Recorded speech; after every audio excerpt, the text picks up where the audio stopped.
You remember the exact moment, not because it was loud, not because it was dramatic, but because of how unbearably quiet everything became right after.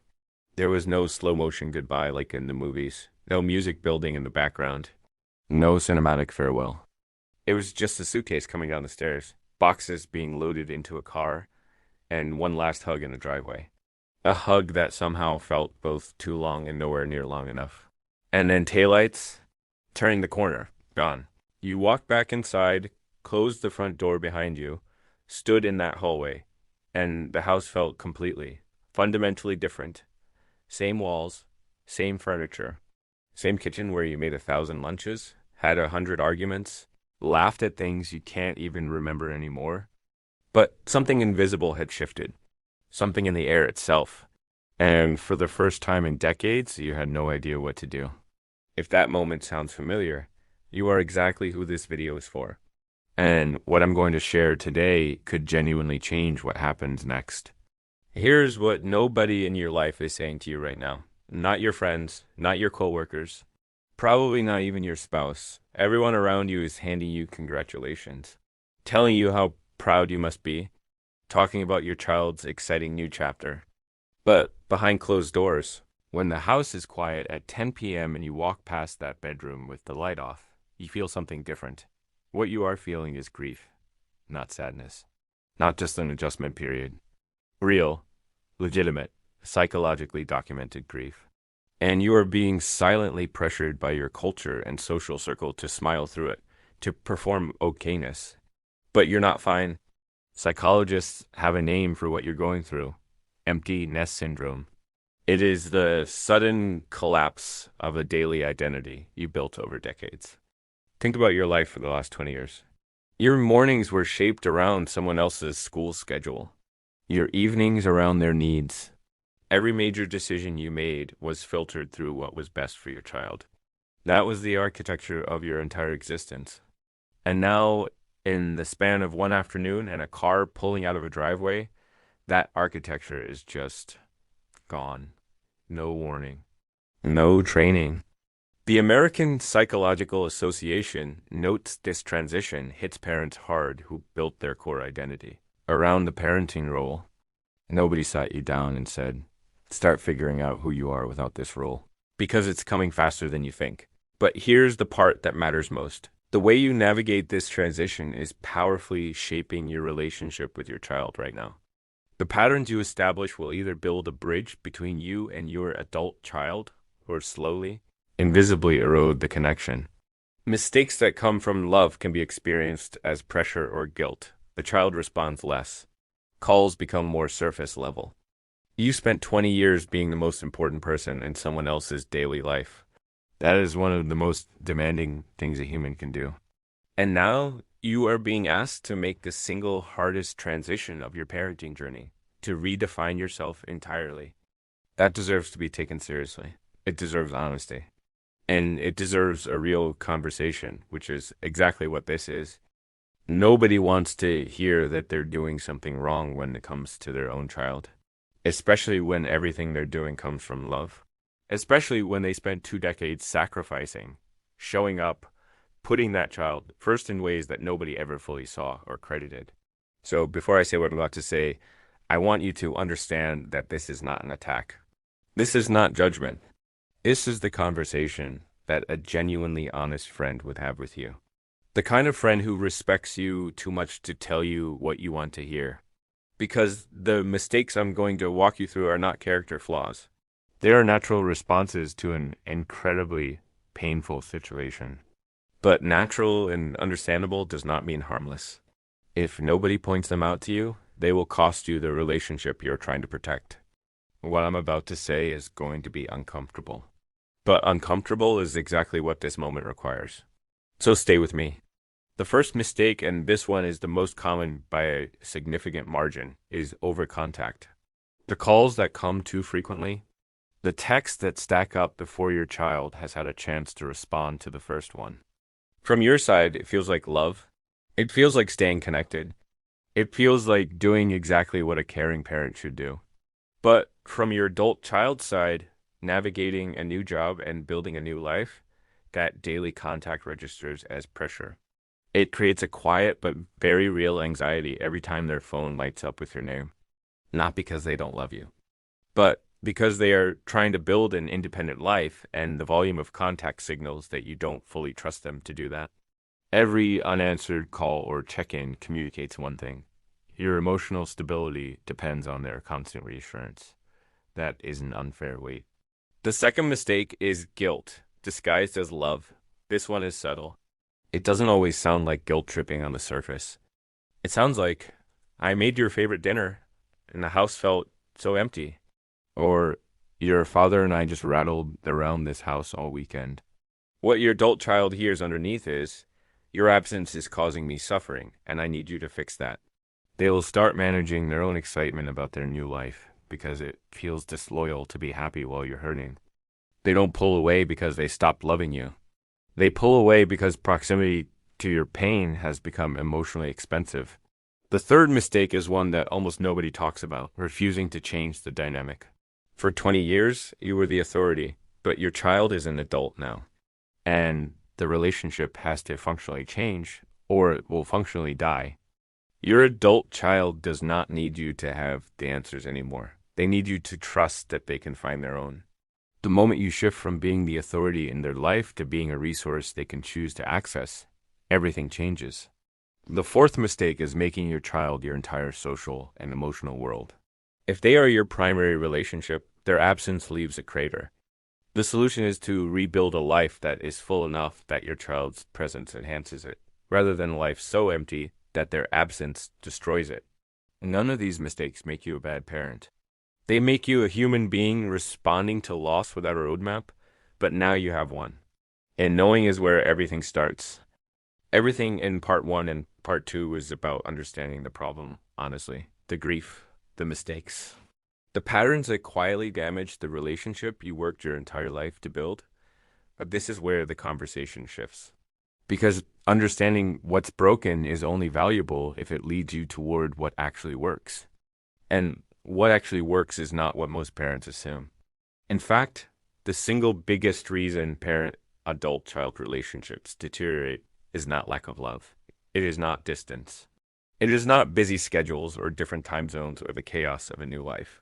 It is a fundamental mismatch between what the parent thinks their child needs from them and what the child actually needs. That gap, left unaddressed, is where closeness goes to die. So, let's close it. Directly, clearly, without softening anything. Here's the core truth that changes everything once you actually absorb it.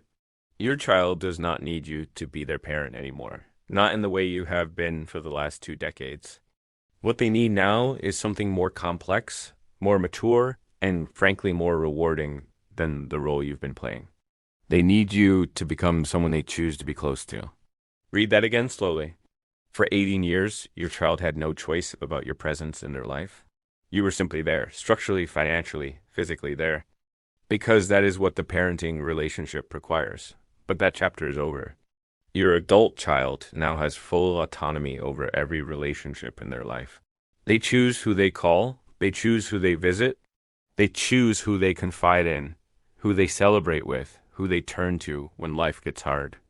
And the question that should be keeping you awake at night, the question that this entire series is built around, is a simple one.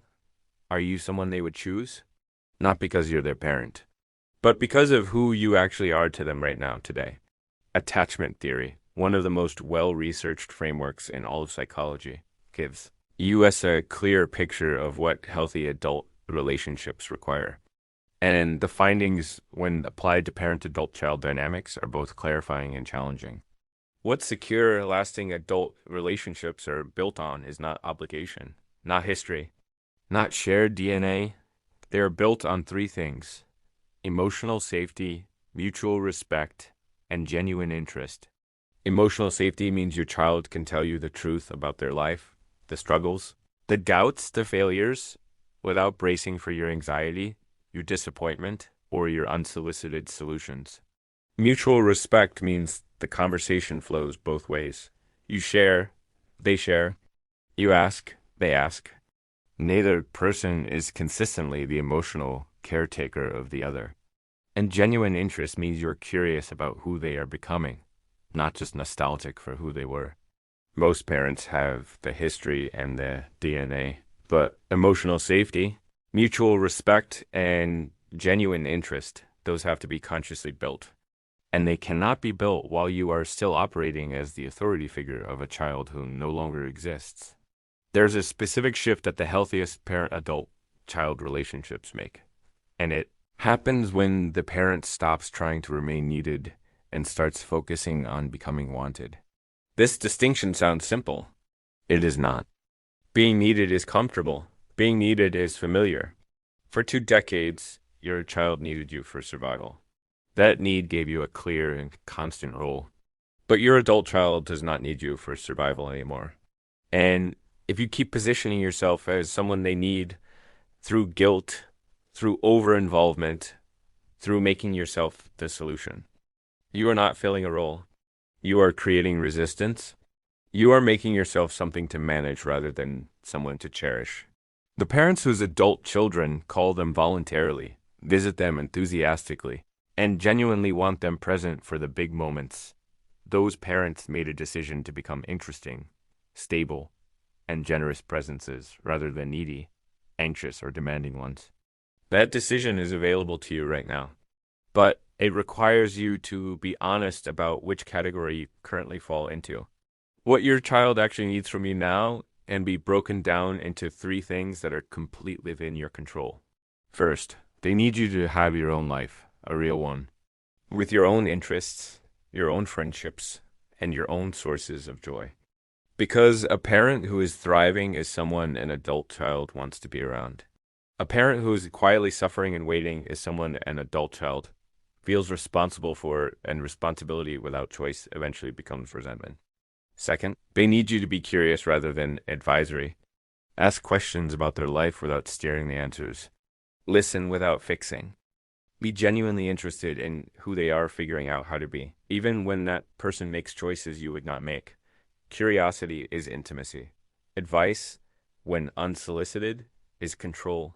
Third, they need you to be emotionally consistent, not perfect, not endlessly positive, but stable.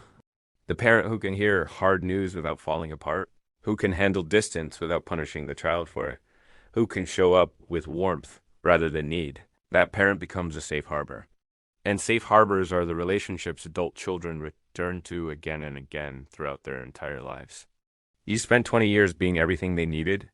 Now you get to spend the rest of your life becoming everything they choose. That is not a lesser role. That is the most meaningful one yet. You have made it to part 4. And if you have watched every part of this series, honestly, not just passively, but actually sitting with the uncomfortable parts, recognizing yourself in some of those mistakes, feeling the weight of what is at stake, then you are already ahead of the overwhelming majority of parents going through exactly what you're going through right now. Most people consume content like this and nod along and then go back to doing exactly what they were doing before. You are still here. That means something. But information without action is just expensive comfort. So this final part is not about more understanding. It is about exactly what you do next. Specifically, practically, starting today. The first thing you need to do before any conversation, before any phone call or visit, is get completely honest with yourself. What kind of relationship do you actually want with your adult child for the next 30 years? Not what you think you're supposed to want. Not the idealized version from a holiday commercial where everyone is laughing around a perfectly set table. What do you actually want? Do you want proximity, to be physically present? Do you want depth, to be the person to call when something real happens? Do you want legacy, to know that when they think of you, they feel something warm and solid rather than complicated and heavy? Get specific, write it down if you have to, because you cannot build toward something you have never clearly defined. And most parents drift through this transition, reacting emotionally rather than building intentionally toward a relationship they have actually chosen. The second thing is having what I'm going to call the honest reset conversation. This is not a dramatic confrontation. It is a short, deliberate, adult conversation in which you say something that most parents never say, because pride gets in the way. What you say is this: I've been thinking about our relationship, and I want you to know that I'm figuring this out too. I don't want to be someone you feel obligated to call.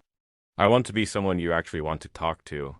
So if there are ways I've been making that harder, I want to know, and I'm genuinely working on becoming someone worth choosing.